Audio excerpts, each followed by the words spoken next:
సంయుక్తులై ఉపదేశించిరి నాకు ఈశ్వర రహస్యోదార విజ్ఞానమున్. నీకు గ్రాంధికంగా కనపడేది కాదు, గురుముఖత వచ్చిందేదో అది జ్ఞానం. ఆ గురువుకి దక్షత ఉంటుంది. ఏ సమయంలో ఏది చెప్పాలో ఆయనకి తెలుసు. అందుకే ఆ సమయం వచ్చే వరకు చెప్పడు గురువు.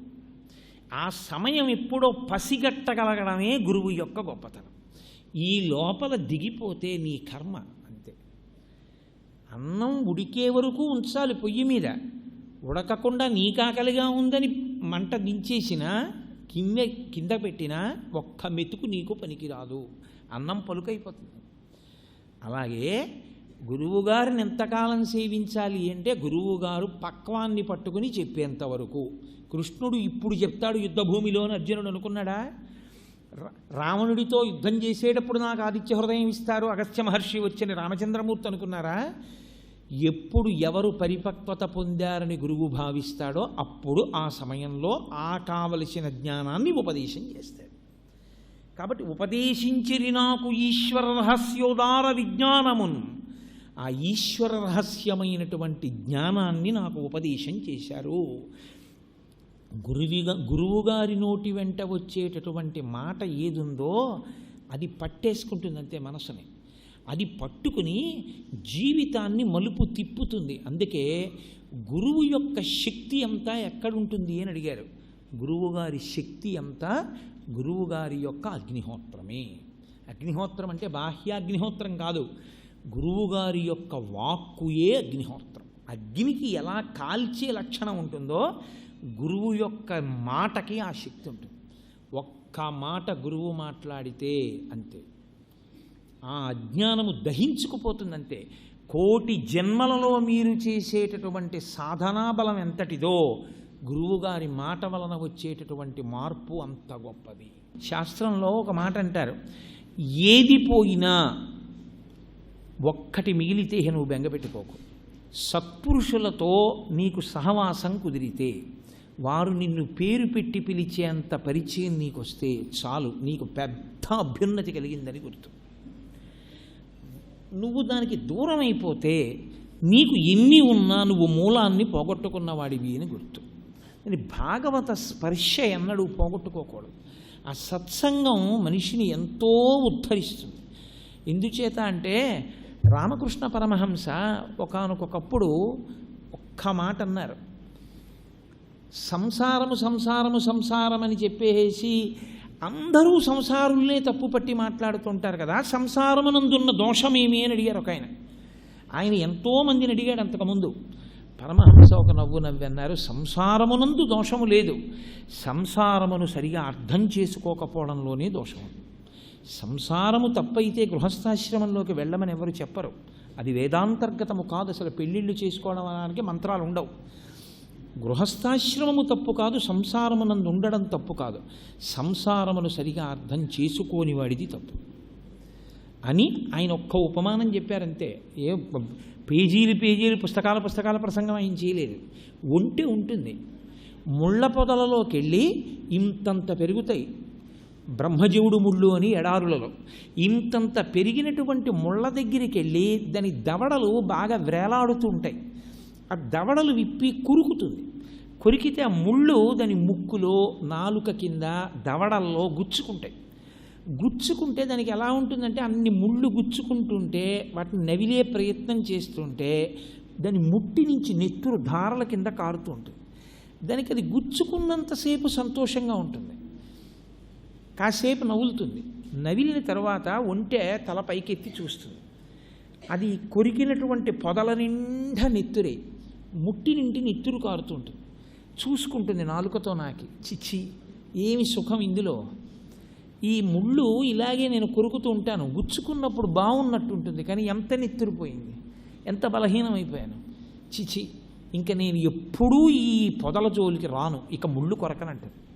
దాని అదృష్టమేమో రాత్రికి మళ్ళీ అదంతా తగ్గిపోతుంది. మళ్ళీ పొద్దున లేచి మళ్ళీ ముళ్ళు కొరుకుతుంది.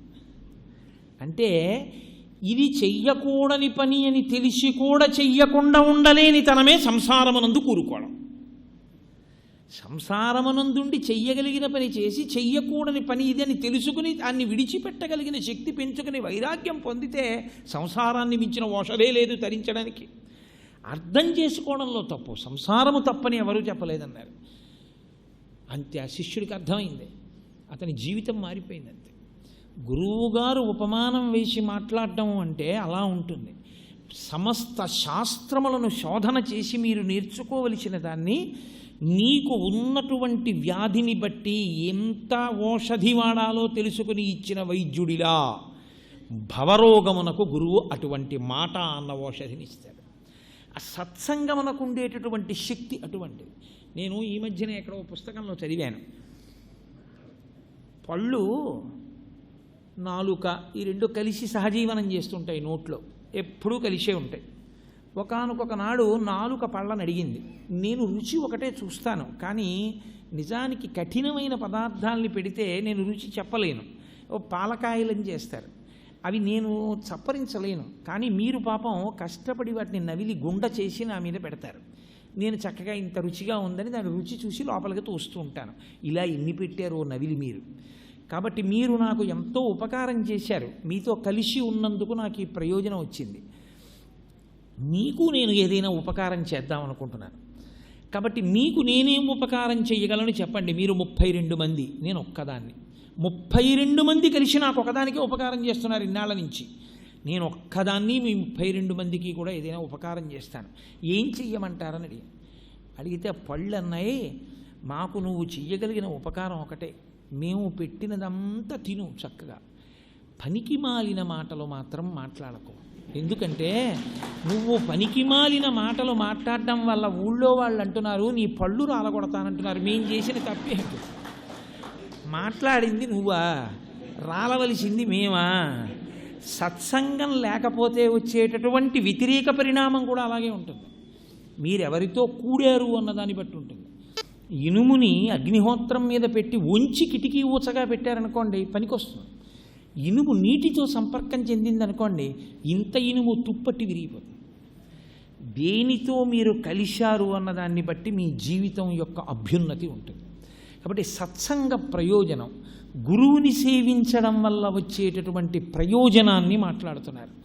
ఇప్పుడు నారదుడికి ఏమొచ్చింది ప్రయోజనం? పిల్లవాడు దాశీపుత్రుడు, వాళ్ళు వెళ్ళిపోయారు, కానీ ఆయన యందు ఉండిపోయింది ఆ జ్ఞానం. ఇది పట్టుకోవాల్సింది.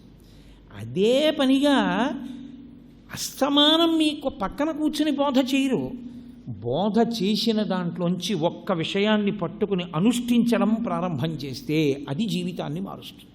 ఆయన మననం చేశాడు. ఒకరోజు రాత్రి ఆవు పాలు పితకడానికి తల్లి వెడుతోంది. ఓ పాము అటుగా వెడుతోంది, ఆవిడ తొక్కింది, ఆ పాము ఆవిడ్ని కరిచింది, చనిపోయింది ఆవిడ. ఆయన తల్లి శవాన్ని చూసి అనుకున్నాడు చాలు, ఉన్న ఒక్క బంధనాన్ని ఈశ్వరుడు తీసేశాడు. అమ్మ కోసమని ఇక్కడ తిరుగుతున్నాను, ఆ అమ్మ కూడా వెళ్ళిపోయింది, ఏ గొడవ లేదు, వెళ్ళిపోదామని అరణ్యంలోకి వెళ్ళిపోయాడు. ఇది వైరాగ్యం కలగడం అంటే. కర్తవ్యమును కర్తవ్యముగా నిర్వహిస్తూ లోపల వైరాగ్యంతో ఉన్నాడు, అమ్మతో కలిసే ఉన్నాడు. కానీ అమ్మ పడిపోతే తాను అడవులకు వెళ్ళిపోయాడు. అమ్మ ఉన్నంతకాలం అడవులకు వెళ్లకుండా అమ్మతో ఉన్నాడు. ఈ పరిపక్వత, ఈ ధార్మిక నిష్ట, ఈ కర్తవ్యత నిష్ట వాళ్ళు ఇచ్చిన జ్ఞానంలోంచి వచ్చింది. అమ్మ పడిపోయింది, అడవులకు వెళ్ళి తపస్సు చేశాడు. అశరీరవాణి శ్రీ మహావిష్ణువు యొక్క వాక్కు వినపడింది, ఈ జన్మలో నీకు నా యొక్క దర్శనము లభించదు, నా వాణి వింటున్నావు, కానీ నువ్వు ఇలాగే తపస్సు చెయ్యి, ఈ శరీరము పడిపోతుంది. ఉత్తర జన్మలో నువ్వు మహాజ్ఞానివై నిరంతరము నా నామ సంకీర్తనం చేస్తూ నన్నే స్మరణ చేస్తూ యథేచ్ఛగా నా వద్దకు వచ్చి నన్ను దర్శిస్తూ పరమ ధార్మికుడవై లోకానికంతటికీ కూడా జ్ఞానమును కృప చేయగలిగినటువంటి గొప్ప గురుస్వరూపాన్ని అవుతావు. చేసినంతకాలం ఈ శరీరం ఎంతకాలం ఉంటుందో అంతకాలం ప్రారంధాన్ని అనుభవిస్తూ ఉంచుకున్నారు. శరీరం పడిపోయే రోజు వచ్చింది, పడిపోయారు. తర్వాత బ్రహ్మమానస పుత్రుడయ్యాడు నారదుడు. ఆ తరువాత ఆయన ఎంతటి వైభవాన్ని పొందారో, ఎంత నిత్య స్మరణీయుడో వందనీయుడో మహానుభావుడు. నారదుడు ఎక్కడున్నాడో అక్కడ లోక కళ్యాణం. ఆయనే జ్ఞానమునిస్తుంటారు, అందుకే ఆయనకి నారద అని పేరు. అంతటి మహానుభావుడయ్యాడు. కాబట్టి వ్యాసమునీంద్ర, సత్సంగ సంపర్కం చేత, పెద్దల అనుగ్రహం చేత నేను ఈ స్థితిని పొందాను. ఈ స్థితిని పొందడానికి నేను చేసింది ఏమిటి అంటే ఒక్కటే కారణం చెప్పవలసి ఉంటుంది. నేను దీనుడనవడం, వాళ్ళ మీద గురి పెట్టుకుని నేను వాళ్ళకి పరిచర్య చెయ్యడం. దాని చేత వాళ్ళు నా మీద ఇటువంటి వృష్టి కురిపించారు. కురిపించిన కారణం చేత ఇదిగో ఇటువంటి గతిని పొందగలిగాను. వ్యాసముని ఇంద్రుడు విని సంతోషించాడు. ఇది కేవలం ఒక కథాక్రమంగా వ్యాస భగవానుడు నారదుడి మధ్య జరిగినటువంటి సంవాదంగా భాగవతంలో చదువుకుంటే అంతవరకే పనికొస్తుంది. లేదు, మన జీవితంలోకి దాన్ని అన్వయం చేసుకోవడం అలవాటు చేసుకుంటే నారదుడు ఏ అభ్యున్నతిని పొందాడో ఆ అభ్యున్నతి మనము పొందగలము అని చెప్పడానికే భాగవతం ఉంది తప్ప దుస్సాధ్యం అని చెప్పడానికి భాగవతం లేదు. కాబట్టి మహాత్ములను గుర్తించి మహాత్ములకు సేవ చేయడంలో శరీరాన్ని వెచ్చించగలగాలి, సిద్ధపడాలి. మనకి ఒక మాట ఉంటుంది లోకంలో, దరిద్రం పోవాలి అనుకున్నాడు ఒక వ్యక్తి. ఏం చేయాలి? తన దగ్గర ఉన్న కొద్ది ధనంతో వ్యాపారం మొదలుపెట్టాడు. తన దగ్గర ఉన్న కొద్ది ధనంతో వ్యాపారం మొదలుపెట్టిన తర్వాత అది కూడా పోవచ్చు. ఏం చెప్పగలం?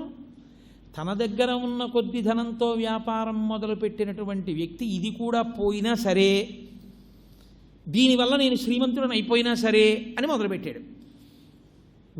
ఉన్న 100 రూపాయలతో వ్యాపారం మొదలుపెట్టినటువంటి వాడి ఇంటి ముందుకి మదపుటేనుగులు వచ్చి నిలబడి తమ తొండములను పైకెత్తి ఘీంకరించవలసినంత ఐశ్వర్యాన్ని పొందాడు. దేనివల్ల పొందాడు? అసలు ముందు ఉన్నది పెట్టుబడి పెడితేనేనా అయ్యాడు. అలాగే ఇది పోవడానికి ఏం చేయాలంటే దీన్నే పెట్టుబడి పెట్టాలని చెప్పింది శాస్త్రం. నువ్వు దీంతో ఏమైనా చేస్తావా? మహాజ్ఞాని అవ్వడం పక్కన పెట్టి అవుతావు. దానికే ఇది ఇచ్చారు ఉపకరణంగా. దీంతో ఈశ్వరుడికి గంధం తీద్దామంటే తీస్తావా? పల్లకి పట్టుకుందామంటే పట్టుకుంటావా? శ్రద్ధగా కూర్చుని ఉపన్యాసం వింటావా? శ్రద్ధగా భాగవత గ్రంథాన్ని కొనుక్కుని చదవడం మొదలు పెడతావా? పూజ చేసినంతసేపు త్రికరణ శుద్ధిగా భక్తిగా ఈశ్వరుణ్ణి ఆరాధన చేస్తావా? ఈశ్వరుడు ఉన్నాడు అని నమ్మి ఉంటావా? దోషం జరిగిన నాడు వెంటనే ఈశ్వరుడు ముందు తల ఉంచుకుని నమస్కారం చేయగలవా? ఇది నువ్వు చెయ్యగలిగితే, దీన్ని పెట్టుబడిగా పెడితే ఉన్న 100 రూపాయలు పెట్టుబడి పెట్టినవాడు శ్రీమంతుడైనట్టు, ఇది పెట్టుబడి పెట్టిన నాడు దీని నుంచి విడిపోయి ఇక మళ్ళీ దీనిలోకి రాని స్థితిని నువ్వు పొందుతావు. అందుకని దీని పెట్టుబడితోనే ప్రారంభం అవ్వాలి ఉపాసన అన్నది. ఇది నిత్య పరిచర్యాభక్తి యుక్తుండనై. కానీ దీన్ని పెట్టుబడి పెట్టడానికి వచ్చేటటువంటి అడ్డమే అహంకారం. నేనెందుకు చెయ్యాలండి అని ఒక ఆలోచన వస్తుంది. గుడికి వెళ్ళండి అన్నారు అనుకోండి, ఈశ్వరుడు కదండి అని పెడతారు. ఎందుకంటే నాకు డబ్బు ఉంది, అంతకన్నా డబ్బు ఆయనకుంది. నాకు బలం ఉంది, అంతకన్నా బలం ఆయనకుంది. నాకు ఆరోగ్యం ఉంది, అంతకన్నా ఆరోగ్యం ఆయనకుంది. నేను దీర్ఘాయుష్మంతుడిని, అంతకన్నా దీర్ఘాయుష్మంతుడు ఆయన. నువ్వు ఏమున్నాయనుకున్నావో అంతకన్నా ఎక్కువ ఆయనకుంటాయి. కాబట్టి ఆయన దగ్గర నమస్కారం చేయడానికి సిద్ధంగా ఉంటావు. కానీ నీకన్నా బలహీనుడు, నువ్వు దోచేస్తే పడిపోయేవాడు, నీకున్నంత దాంట్లో కోటో వంతు లేనివాడు, ఆయన్ని చూసి నీకు గురి కుదరడమే గొప్ప విషయం. అక్కడ కుదరదు. అలా కుదరడానికి అడ్డొచ్చే ఇవే అహంకారం. ఈ అహంకారాన్ని పక్కన పెడితే తప్ప నువ్వు చపలత్వంబును మాని వంగలేవు. అలా వంగగలిగితే నువ్వు ధన్యుడవంతే. ఇది భాగవతం మనకి ఉపాసన మార్గంలో ఉండేటటువంటి దోషాన్ని దిద్దేటటువంటి విధానం. కాబట్టి ఇలా జీవితాన్ని గడపడం నేర్చుకో. ఇక మళ్ళీ నువ్వు అడగవలసిన అవసరం లేనటువంటి గొప్ప స్థితిని నువ్వు పొందేస్తావు. అడగడం అన్నది ఎప్పుడండి? ఇది ఉంటే. అసలు ఇదే లేకుండా పోయి బ్రహ్మానంద పదవిని కట్టబెట్టేస్తానంటే, కామధేనువులు తీసుకొచ్చి నీకిస్తే హాయిగా ఇంట కూర్చుని కామధేనువు ఇచ్చిన దానితో బతకకుండా నేను ఎక్కడో బంజరు భూమిని కామధేనువుని నాగలికి కట్టి దున్నుకుని పంట పండించుకు తింటానంటే, కామధేనువునిచ్చినా నీ దరిద్రం అలాగే ఉంటుందంతే. కామధేనువునిచ్చినప్పుడు కామధేనువుని వాడుకోవడం నీకు రావాలి. మనుష్య శరీరంలో పుట్టినవాడివి మనుష్య శరీరాన్ని దేనికి వాడుకోవాలో అలా వాడుకోవడం నీకు రావాలి. ఇది నేర్పడం ఈ ఆఖ్యానమునందు ఆంతరమైనటువంటి విశేషం. అంతకన్నా ఎక్కువ స్పృశించడానికి వచ్చేటటువంటి పెద్ద అవరోధం కాలం. అశ్వత్థామ చేతిలో ఉపపాండవులందరూ హతులయ్యారు.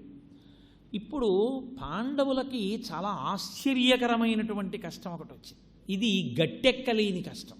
ఎందుకో తెలుసా అండి? ఏదో భీముడు విషాన్నం తిన్నాడు, బతికిపోయాడు. ధర్మరాజు గారు కర్ణుడికి దొరికాడు, బతికిపోయాడు. సైంధవుడు పాండవులందరినీ అడ్డలేను కానీ ఒక్కరోజు అర్జునుడి వినా మిగిలిన పాండవులను ఆపగలనన్నాడు. ఆ రోజు గడిచిపోయింది, అభిమన్యుడు చచ్చిపోయాడు.